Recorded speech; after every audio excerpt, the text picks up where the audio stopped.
Në vitin 2026, në Tiranë mijëra familje vijojnë të mbushin depozitat me ujë pasi furnizimi 24 orë ende mbetet një premtim i pambajtur. Prej më shumë se 30 vitesh, qytetarëve të Tiranës u premtohet ujë pa ndërprerje në robinete, por realiteti në shumë lagje është krejt ndryshe. Furnizime me orare, mungesa e presionit dhe ndërprerjet e vazhdueshme kanë detyruar banorët të mbështeten tek depozitat, të cilat në shumicën e rasteve janë jashtë çdo standardi higjieno-sanitar. Në taracat e pallateve apo në bodrume, depozitat plastike dhe metalike që ndrojnë prej vitesh pa u pastruar. Banorët thonë se askush nuk kujtohet për mirëmbajtjen e tyre, ndërsa përgjegjësia endet mes institucioneve dhe administratorëve të pallatit.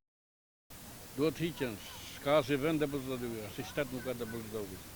Vetëm tuk e ne. Uj ka sa duj Shqipëria, uj s'ka familje. Që Edi Rama premtoi 24 orë ujë të pishëm në 2013.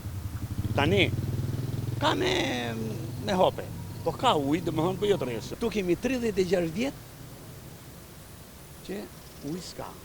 Ma në fund tha, çdo fushat elektorale ma në fund për morë vendime për ujë.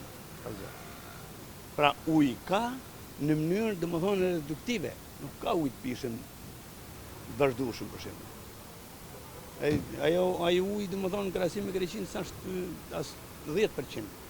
Kurse këtu janë depozitat, janë planet. Shesin depozitat, dhe mbledhin ma vonë, dhe shesin prap. Kjo lloj zinxhiri ka këtu. Me Sal dhe me Edi Ram nuk ka. As me Lirme nuk ka qytet. Nuk ka shtet.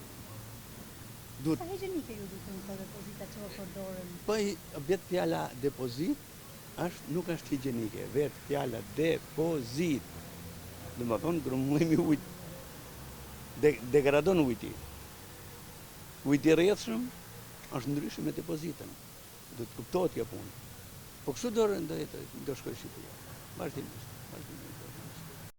Ndërkohë, UKT prej vitesh ka deklaruar se depozitat do të hiqen me përmirësimin e rrjetit dhe sigurimin e ujit 24 orë, por kjo ende nuk ka ndodhur. Institucioni argumenton se depozitat janë pronë private dhe përgjegjësia për pastrimin e tyre u takon vetë banorëve apo administratorëve, por ekspertët e shëndetit publik paralajmërojnë se mungesa e kontrollit dhe higjienizimit mund të kthehet në një rrezik serioz për shëndetin. Në shumë raste, depozitat ekspozohen ndaj temperaturave të larta, ndryshkut, papastërtive dhe baktereve, ndërsa uji që përfundon në robinetet e qytetarëve mbetet jashtë çdo monitorimi real pas ndërhyrjes në këtë rezervuar. Ironikisht, ndërsa faturat e ujit rriten dhe investimet propagandohen si histori suksesi, banorët e Tiranës vazhdojnë të jetojnë me bidona, pompa dhe depozita mbi kokë, një panoramë që ngjan më shumë në tranzicionin e viteve 90 sesa me një kryeqytet evropian të vitit 2026. Dhe pyetja që shtrojnë qytetarët mbetet e njëjtë: nëse Tirana ende nuk ka ujë të sigurt dhe 24 orë pas 3 dekadash premtime, atëherë ku kanë shkuar investimet?